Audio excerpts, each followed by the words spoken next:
Here's a Samsung Galaxy Watch 7. I'm going to show you how to set this up step by step. First thing is you need to download the Galaxy wearable app on your phone. If you have a Samsung phone, like this is a Samsung Galaxy Fold 5, you may already have it. If you look in your Samsung folder with a bunch of apps in there, if you tap on that, you should see Galaxy Wearable, okay? If not, or if you have another Android phone, go ahead and download it from the Play Store, okay? So once you have the Galaxy Wearable app, next thing is go ahead and turn the watch on, power button here, just press and hold that button and just wait till it turns on. There we go. Now just wait for it to boot up.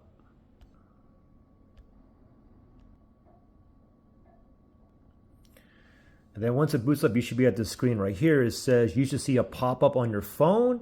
If you don't see it, try connecting to your phone's Galaxy Wearable app or the Bluetooth settings, all right? Let's see if we can get that pop-up on here. If not, we'll just have to go to the Bluetooth settings or the Galaxy Wearable app. Okay, there you go. If yours doesn't pop up right away, just go ahead and lock it and reopen it and hopefully it pops up. If not, again, Bluetooth settings or Galaxy Wearable app. From here, I'm gonna tap on connect.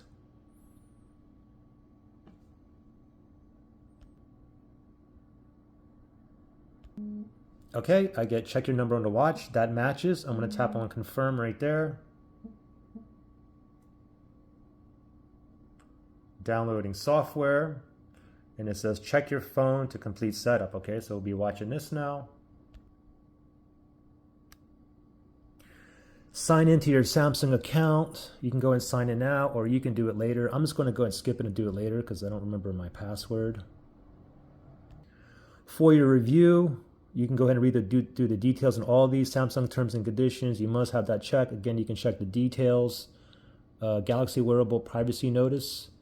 That has to be selected as well. And then this diagnostic data, that's optional, okay? That's up to you. For me, it doesn't matter. I just have all these toggled on. I will tap continue for myself here.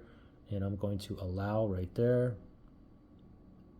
And then you can choose while using the app or only this time. I'm going to do while using the app, and I'm going to allow.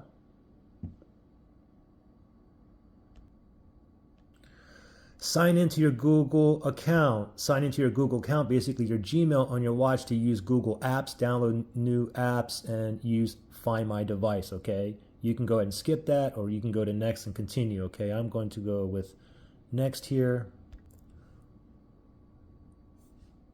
And I'm signing into my Gmail now.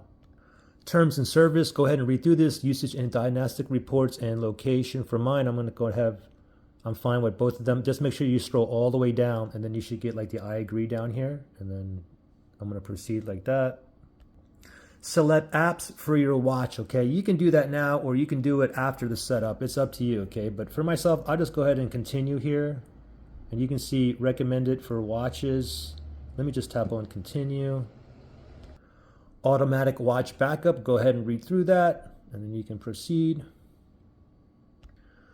Welcome to the Galaxy Store. You have an option down here, get news and special offers. I don't want that, but I will tap on continue there.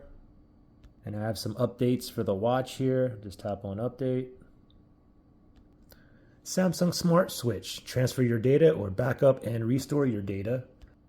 This is optional. I'm fine with this. I will tap on allow for myself. Samsung Smart Switch uses these permissions. You can go ahead and read through that and then tap on allow or deny, up to you. I'm fine with allow, and I will allow that as well. Smart Switch on watch uses these permissions here. Okay, that's fine with me. I'm going to allow. Your wearing preference. So I'm going to wear it just like that in the photo. It's going to be just like that. So it is on my left wrist, and the button position would be on the right side of the screen. That's exactly how I'm going to wear mine. Text size and appearance. If you want it bigger, you can look on here. Once I go all the way there, it's going to increase on there as well. Just put it wherever you want it. I'm good right there, and I will tap on next. Create custom workout routines. You can go ahead and create a workout routine, or we can just go with next here. Check your body's battery level. You can go ahead and read through that. Understand your sleep for better rest. Just keep on reading. Find out if you're at risk for sleep apnea. And double pinch your control watch. Make sure you read this. You can pinch twice to answer calls, dismiss alerts, play, pause music, and so on. Okay, so make sure you read through those. Get help in an emergency. Finishing up. While you're waiting, you can tap down here for tips in the user manual. Okay, looks like we're all set here. And it says you're all set on the watch, and now it's starting. You can see it right here. And you can take a tour of your watch as well. You can just click on start, but I'm not going to do that now. And there we go. Just a quick panel there. Your apps. You got tiles. And of course you have the wearable app as well. You have some settings in there, Find My Watch, and so on. Anyway, there you guys go.